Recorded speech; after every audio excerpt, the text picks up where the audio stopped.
समाजवादी संग्राम की खबर पर हमारी नज़र लगातार बनी हुई है। इस वक्त का ताज़ा अपडेट ये है कि मुलायम सिंह यादव के घर पर एक बैठक हुई है। बैठक में शिवपाल यादव, आजम खान, अंबिका चौधरी, नारद राय और ओम प्रकाश सिंह शामिल थे। बैठक में सांसद धर्मेंद्र यादव भी मौजूद थे। आजम खान और शिवपाल बैठक से निकल चुके हैं। सूत्रों के हवाले से खबर है कि सुलह की कोशिशें लगभग नाकाम हो चुकी हैं। दोनों खेमे अलग अलग चुनाव लड़ेंगे। बड़ी बात यह है कि बताया जा रहा है कि अलग अलग चुनाव लड़ने की सूरत में आजम खान मुलायम सिंह के साथ रहेंगे। ये एक बड़ी खबर है कि आजम खान अगर अलग होते हैं तो मुलायम सिंह के साथ बने रहेंगे। उन्होंने बहुत कोशिश की है कि मुलायम सिंह यादव और अखिलेश यादव के बीच मतभेद दूर हो और एकजुट होकर दोनों चुनाव लड़ें, लेकिन फिलहाल सूत्रों के हवाले से खबर यही आ रही है कि ये सुलह की कोशिश अब नाकाम होती नजर आ रही है। अब दोनों खेमे अलग अलग चुनाव लड़ेंगे, ये भी साफ होता जा रहा है। और अगर ऐसा होता है तो आजम खान, समाजवादी पार्टी के कद्दावर नेता, वो मुलायम सिंह यादव के साथ रहेंगे। तो आपको एक बार फिर से बता दें कि फिलहाल सुलह की कोशिशें नाकाम हो गई हैं और मुलायम सिंह यादव और अखिलेश यादव के बीच उस समझौते की बात हो रही थी, उसकी कोशिशें जारी थी। उसमें तमाम बड़े नेताओं ने कोशिश की। आजम खान, अंबिका चौधरी, नारद राय, शिवपाल यादव खुद मौजूद थे एक बैठक में। इस बैठक में धर्मेंद्र यादव भी मौजूद थे, लेकिन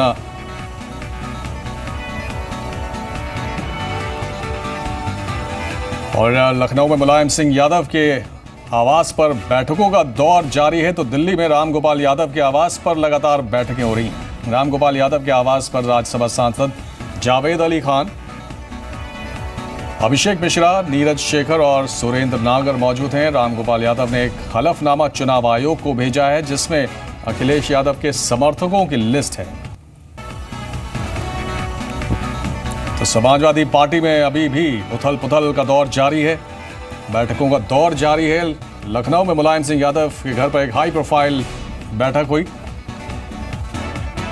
जिसमें शिवपाल यादव से लेकर तमाम आजम खान तक तमाम बड़े नेता मौजूद थे। मतलब रामगोपाल यादव के घर पर दिल्ली में एक बैठक हुई है, इसमें समाजवादी पार्टी के बड़े नेता मौजूद थे और माना जा रहा है कि चुनाव आयोग को एक आवेदन दिया जाएगा रामगोपाल यादव की तरफ से, और समाजवादी पार्टी के सिंबल को लेकर लगातार खींचतान जारी है।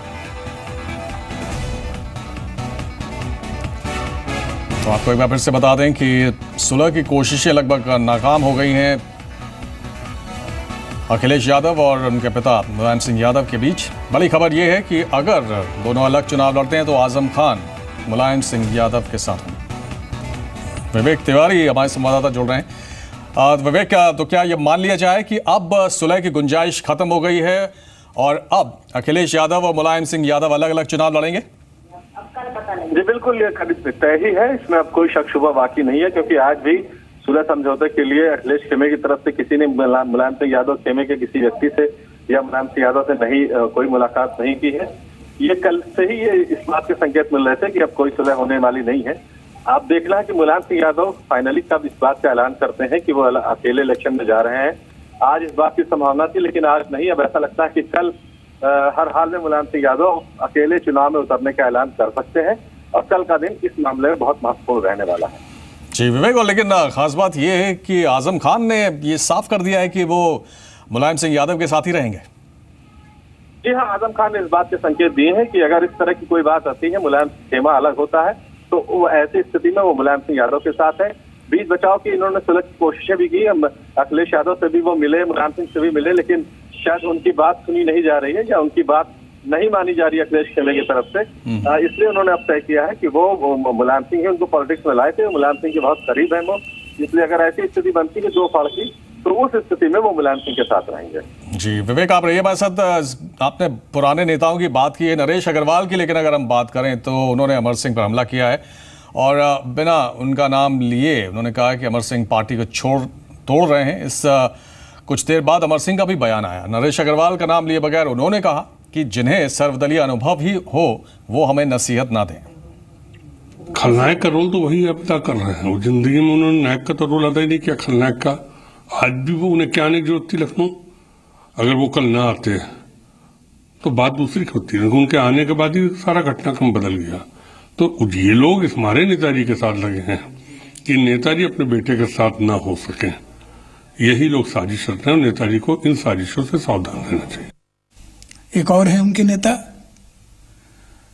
हम नाम लेकर के उनका महत्व नहीं बढ़ाना चाहते।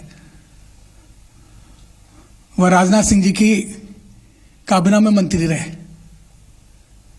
भारतीय जनता पार्टी के नेता के काबीना मंत्री रहे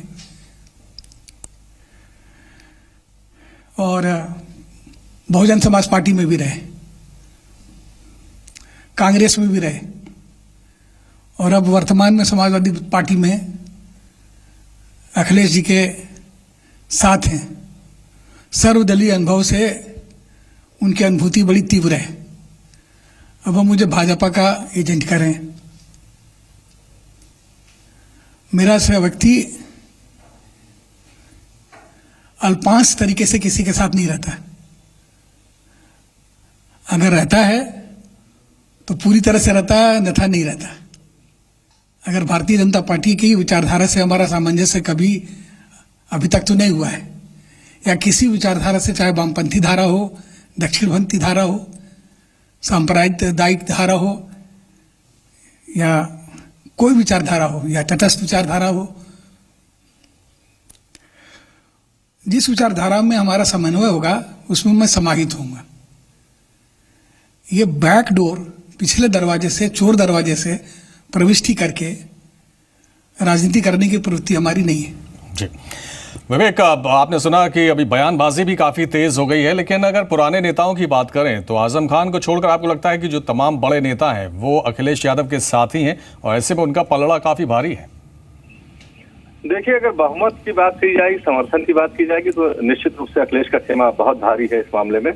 लेकिन मुलायम सिंह यादव चूंकि राष्ट्रीय अध्यक्ष हैं, उनका भी एक कद है, तो उस तरफ भी कुछ लोग हैं, लेकिन हाँ, उनकी संख्या बहुत कम है। ये बात पहले भी कही गई है कि तकरीबन 90% विधायक MLCs वो इस वक्त अखिलेश यादव के साथ हैं और इसी बिना पर अधिवेशन कराया गया था। लेकिन मुलायम सिंह ने भी दावा ठोक रखा है। उनका ये कहना है कि अध्यक्ष की मर्जी के बगैर कोई अधिवेशन हो ही नहीं सकता है, लिहाजा ये अधिवेशन अवैध है, इसके सारे प्रस्ताव अवैध हैं। इस तरह का दावा उन्होंने इलेक्शन कमीशन में कर रखा है। मामला इलेक्शन कमीशन के पास है, देखते हैं कि वो क्या निर्णय लेता है। मुलायम सिंह यादव ने पार्टी और सिंबल पर अपना दावा पेश कर रखा है इनका इलेक्शन कमीशन में। बहुत शुक्रिया विवेक आपका इस तमाम जानकारी के लिए। तो चुनाव आयोग क्या फैसला लेता है ये देखना काफी दिलचस्प होगा। चलिए अब आपको शिमला लेकर चलते हैं। किस तरह से सफेद चादर में शिमला के पहाड़ ढक चुके हैं ये हम आपको तस्वीरों के जरिए दिखाते हैं। चारों तरफ बर्फ ही बर्फ है, सैलानी इसका लुत्फ उठा रहे हैं।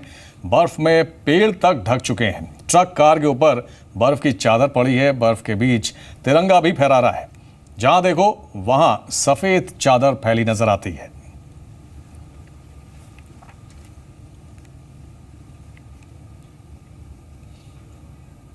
कल रात को भी थोड़ी हुई, पर अभी जब सुबह उठे हैं तो ये तो 1 फुट से ऊपर जम चुकी है।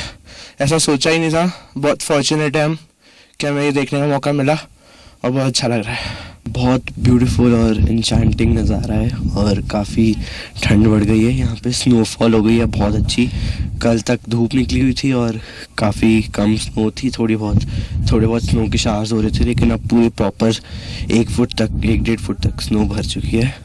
कई सालों बाद इतनी सुंदर बर्फ हम शिमला में देख रहे हैं। इसके लिए हम सब बड़े खुश नसीब हैं कि शिमला में इतनी बर्फ पड़ रही है। मौसम तो अच्छा है और ये पहली बार देखा ये 1.5 फुट बर्फ पड़ गया। 6-5-6 साल पहले तो पड़ती थोड़ी 2-3-4 इंच। और अब आपको मनाली की तस्वीरें भी दिखा देते हैं। मनाली में भी कुछ सही नज़ारा देखने को मिल रहा है। ये मनाली की तस्वीरें हैं, यहाँ पर स्नोफॉल होते हुए आप देख सकते हैं।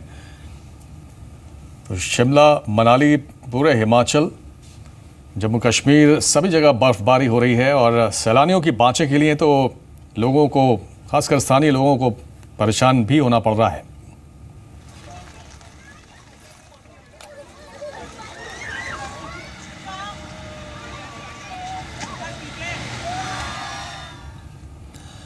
और फिलहाल इस बुलेटिन में बस इतना ही। नमस्कार।